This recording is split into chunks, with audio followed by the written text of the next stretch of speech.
वह ऐसा कौन सा तत्व है जो हवा के संपर्क में आते ही तुरंत जल उठता है, इसी वजह से उसको हमेशा जल में डुबो के रखा जाता है। कच्चे फलों को पकाने के लिए कौन से तत्व का, कौन से पदार्थ का प्रयोग किया जाता है जिससे वह अच्छी तरह से फल पक जाते हैं। आग को बुझाने के लिए कौन सी चीज या कौन से तत्व का इस्तेमाल किया जाता है जिससे आग आसानी से बुझ जाती है। इस तरह के तमाम 25 क्वेश्चन आज हम आपके लिए लेके आए हैं जो किसी भी तरह के एग्जाम्स के लिए आप सभी के लिए बहुत ही महत्वपूर्ण होगा। इन सारे प्रश्नों को आप बहुत ही ध्यान से देखें क्योंकि यह सारे प्रश्न आप सभी के लिए बहुत ही इंपॉर्टेंट है। तो बहुत समय ना खराब करते हुए आइए चलते हैं हम अपने वीडियो की तरफ। वीडियो में जो सबसे हमारा पहला पॉइंट है वह है हमारा क्वार्ट्ज में दो तत्व होते हैं। क्वार्ट्ज में दो तत्व पाए जाते हैं जिसका नाम है हमारा सिलिकॉन और ऑक्सीजन। क्वार्ट्ज में, इसे आप ध्यान रखिएगा कि क्वार्ट्ज में दो तत्व पाए जाते हैं हमेशा, जिसमें पहला तत्व हमारा हो गया सिलिकॉन और दूसरा हमारा हो गया ऑक्सीजन। उसी से रिलेटेड हम अपने दूसरे पॉइंट की ओर आगे बढ़ते हैं कि कार्बन के दो मुख्य अपरूप क्या होते हैं। ठीक है, कार्बन जिसे हम अच्छी तरह से जानते हैं कि कार्बन क्या होता है, और कार्बन के दो मुख्य अपरूप जो सबसे उसके बेहतरीन,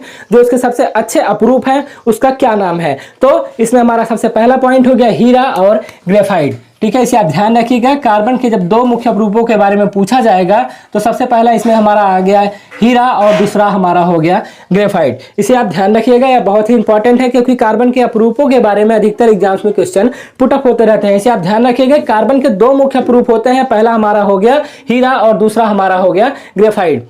अब विद्युत एवं ताप का सबसे अच्छा कुचालक क्या है। विद्युत का सबसे अच्छा कुचालक और सुचालक हमने आपको बताया कि चांदी सबसे अच्छी इसकी सुचालक होती है, और अगर कुचालक की बात की जाए तो विद्युत एवं ताप का सबसे अच्छा कुचालक क्या होता है, तो वह हमारा हीरा होता है।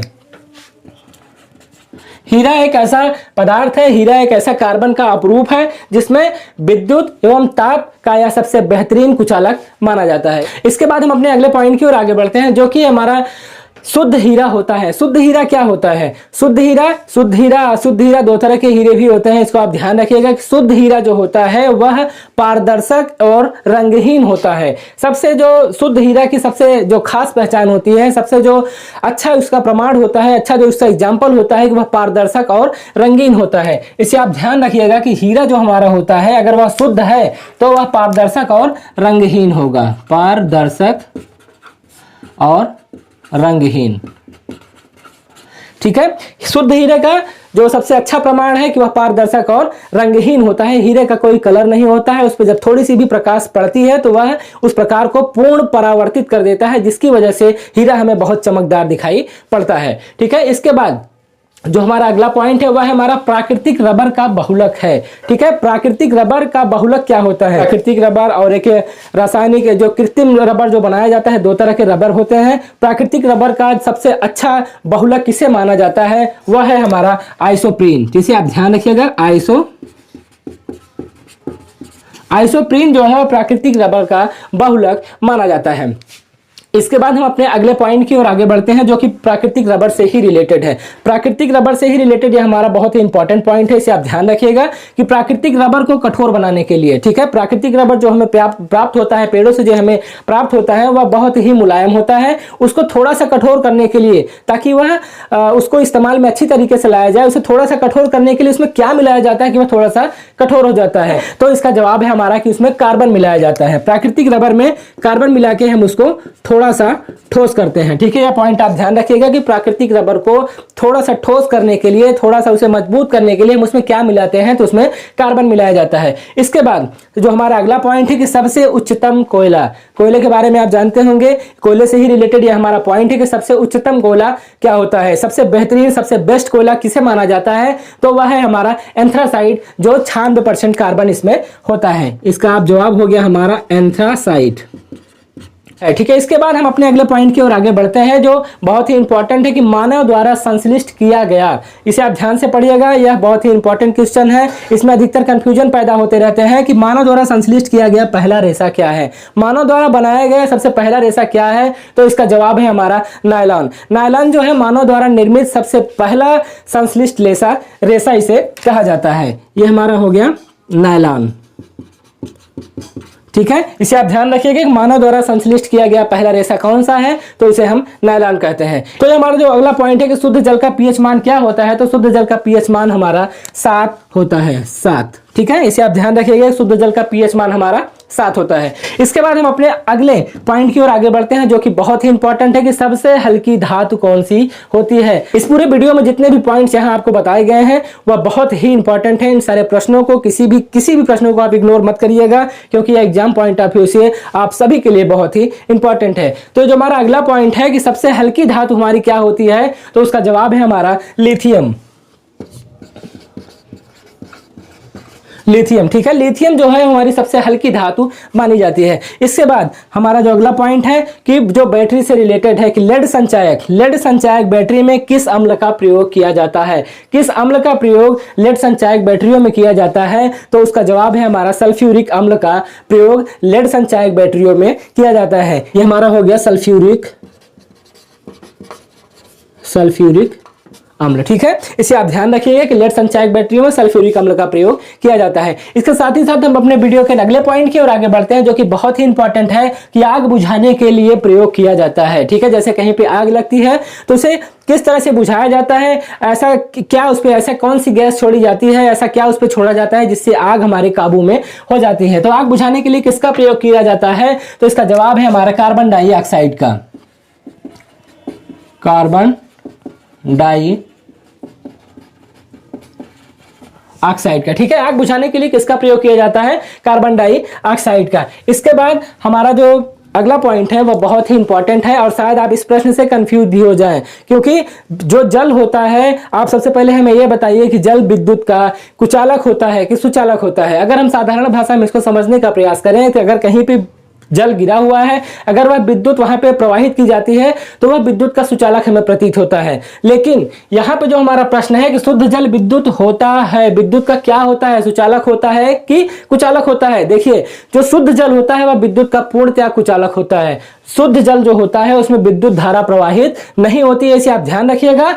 जो शुद्ध जल में क्या होता है, शुद्ध जल में अगर हमें धारा प्रवाहित करनी हुई या करनी पड़ती है तो उसमें नमक या क्षार मिलाया जाता है, तब जाके उसमें विद्युत धारा प्रवाहित होती है। तो सबसे पहला पॉइंट, आपके कंफ्यूजन अपना दूर रखिए कि जो शुद्ध जल होता है उसमें विद्युत धारा कभी प्रवाहित नहीं होती है। अगर उसमें हमें प्रवाहित करना हुआ, विद्युत को प्रवाहित करना हुआ, तो उसे हम अशुद्ध करते हैं, यानी कि उसमें नमक या क्षार मिलाते हैं, तब जाके उसमें विद्युत धारा प्रवाहित होती है। तो हमारा जो पॉइंट है कि शुद्ध जल विद्युत का होता है, यह कुचालक होता है। इसे आप ध्यान रखिएगा। शुद्ध जल जो है, बात यहां शुद्ध जल की हो रही है, शुद्ध जल हमारा विद्युत धारा का कुचालक होता है। इसके बाद हम अपने अगले पॉइंट की ओर आगे बढ़ते हैं जो बहुत ही महत्वपूर्ण है कि हड्डियों और दांतों में पाया जाता है। यह बहुत ही सिंपल सा क्वेश्चन है और शायद आपको पता भी होगा हड्डियों और दांतों में क्या पाया जाता है, तो यह हमारा है कैल्शियम, ठीक है। हड्डियों और दांतों में कैल्शियम पाया जाता है। अगर आप ना जानते हो तो हम आपको बता दें कि अगर हमारे दांतों में या हड्डियों में थोड़ी वीकनेस होती है तो या थोड़ी कमजोरी हमें महसूस होती है, तो अगर हम डॉक्टर के पास जाते हैं तो वो हमें सीधा कैल्शियम की गोली चलाते हैं। तो इससे कंफर्म होता है कि हड्डी और दांतों में क्या पाया जाता है, कैल्शियम पाया जाता है। इसके बाद जो हमारा अगला पॉइंट है, लोहे में जंग लगने का कारण क्या होता है, ठीक है। लोहे में जंग लगने का कारण क्या होता है, जो एक बेसिक सा उदाहरण है, जो बेसिक सा एग्जांपल है कि लोहे में जंग लगने का कारण सबसे पहला हो गया हमारा नमी। जो जंग लगता है लोहे में वह नमी की वजह से लगता है, और अगर नमी है, अगर कहीं पे नमी है लेकिन अगर वहां ऑक्सीजन नहीं है तो उसमें जंग कभी नहीं लगेगा। तो ये दोनों चीजें बहुत जरूरी हैं जंग लगने के लिए, नमी और ऑक्सीजन, ठीक है। इसे आप ध्यान रखिएगा कि अगर लोहे में जंग लग रहा है तो उसका दो कारण वहां पे होना बहुत जरूरी है कि लोहा अगर जंग को पकड़ रहा है तो वहां नमी और ऑक्सीजन दोनों है, इसलिए लोहे में जंग पकड़ता है। बिना इन दोनों के लोहे में जंग कभी लग ही नहीं सकता है। इसके बाद हम अपने अगले पॉइंट की ओर आगे बढ़ते हैं कि कच्चे फलों को पकाने के लिए किसका प्रयोग किया जाता है, ठीक है। कच्चे फल हम देखते हैं कि जो हमें बाजारों में फल हमें प्राप्त होते हैं वह कच्चे होते हैं, लेकिन उन्हें पकाया जाता है, तत्व की सहायता से हम उस जल को पकाते हैं। तो उसका जवाब है हमारा एसिटिलीन की वजह से। एसिटिलीन से हमारे कच्चे फलों को पकाया जाता है। इसके बाद हम अपने वीडियो के अगले पॉइंट की ओर आगे बढ़ते हैं जो कि हमारा फोटोग्राफी में अस्थायीकरण के लिए प्रयोग किया जाता है। फोटोग्राफी में दो प्रकार के तत्व का प्रयोग किया जाता है। इसके पिछले वीडियो में हमने आपको बताया था कि फोटोग्राफी के प्रयोग में हमारा सिल्वर ब्रोमाइड का प्रयोग किया जाता है। वह बेसिक सा क्वेश्चन था, उसमें हमने पूछा था आपसे कि फोटोग्राफी में किसका प्रयोग किया जाता है, तो वह हमारा सिल्वर ब्रोमाइड हो गया। लेकिन जो फोटोग्राफी में अस्थायीकरण के लिए किसका प्रयोग किया जाता है, सोडियम थायोसल्फेट का, सोडियम थायोसल्फेट।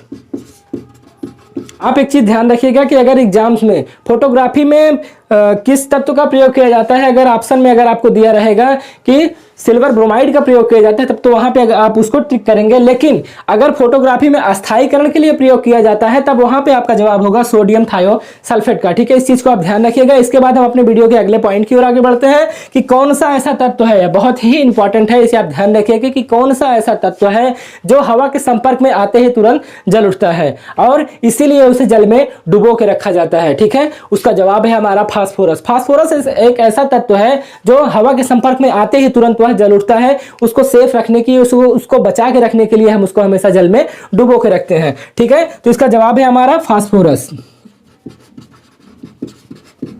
ठीक है, फास्फोरस। अब यह हमारा अगला पॉइंट है कि कोल गैस मिश्रण है मुख्यतः। ठीक है, कोल गैस क्या होती है? कोल गैस का जो मिश्रण है वह मुख्यतः किन चीजों से बना होता है? तो हाइड्रोजन और मीथेन। इसे आप ध्यान रखिएगा कि कोल गैस जो हमारा मुख्यतः मिश्रण होता है हाइड्रोजन और मीथेन का। हाइड्रोजन और मीथेन, इसे आप ध्यान रखिएगा कि कोल गैस मिश्रण मुख्यतः होता है हाइड्रोजन और मीथेन का। इसके बाद हम अपने वीडियो के अगले पॉइंट की ओर आगे बढ़ते हैं, जो कि है वह कौन सी ऐसी गैस है जो फूलों का रंग उड़ा देती है। ठीक है, ऐसी कौन सी गैस है जो फूलों का रंग उड़ा देती है? इसका जवाब है हमारा क्लोरीन। किसी भी फूल पे अगर क्लोरीन गैस उस पर प्रवाहित होती है, किसी वजह से उस पर पड़ती है तो फूलों का रंग उड़ जाता है। इसे आप ध्यान रखिएगा कि फूलों के रंग किस गैस की वजह से उड़ जाता है? तो वह क्लोरीन की वजह से उड़ जाता है। इसके बाद हम अपने अगले पॉइंट की ओर आगे बढ़ते हैं कि कृत्रिम सुगंधित पदार्थ, जिसे हम परफ्यूम कहते हैं या सेंट कहते हैं, कृत्रिम सुगंधित पदार्थ बनाने के लिए किसका प्रयोग किया जाता है? जो कृत्रिम है, यहाँ पे देखिए प्राकृतिक सुगंध और कृत्रिम सुगंध दो प्रकार के होते हैं। जो मार्केट में हमें जो सुगंधित चीजें मिलती हैं, जो परफ्यूम होता है, जो स्प्रे होता है, वह कृत्रिम उसे बोला जाता है, कृत्रिम सुगंधित पदार्थ है। उसे बनाने के लिए किसका प्रयोग किया जाता है? तो वह है हमारा एथिल एसीटेट।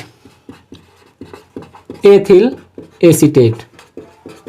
ठीक है, इसे आप ध्यान रखिएगा।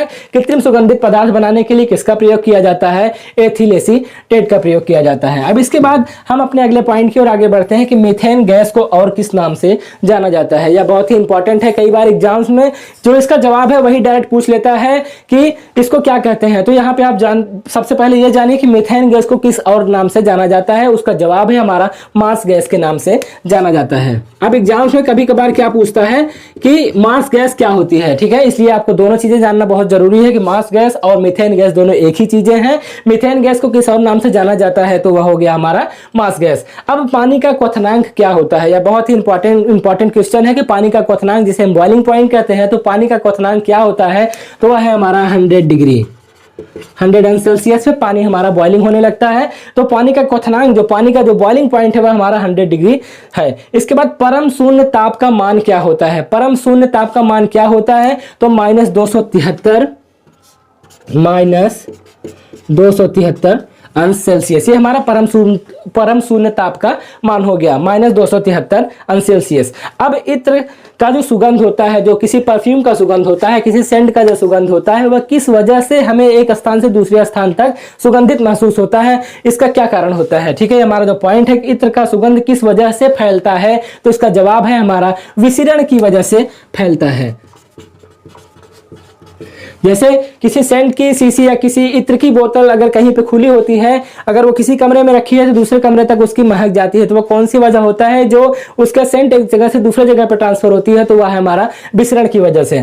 तो इस पूरे वीडियो में हमने लगभग 25 टॉप सिलेक्टेड क्वेश्चंस आपको बताया, जो किसी भी एग्जाम पॉइंट ऑफ व्यू से आप सभी के लिए बहुत ही इंपॉर्टेंट है। इन सारे प्रश्नों को आप बहुत ही ध्यान से देखें। अगर आपको किसी भी पॉइंट में कोई भी दिक्कत है तो एक दो बार इस वीडियो को देखें। इसके बाद भी अगर आपको कोई प्रॉब्लम होती है तो कमेंट बॉक्स में हमें कमेंट करके जरूर पूछें। आपको वीडियो किस तरह से लगता है हमें जरूर बताएं, और अगर आपको हमारा वीडियो पसंद आता है तो वीडियो को लाइक करें, और हाँ, अगर आप हमारे चैनल पर नए हो तो चैनल को जरूर सब्सक्राइब करें। तो फिर से मिलेंगे आपसे एक नए वीडियो में नए एनर्जी, नए उत्साह के साथ। तब तक बने रहिए हमारे चैनल के साथ। जय हिंद।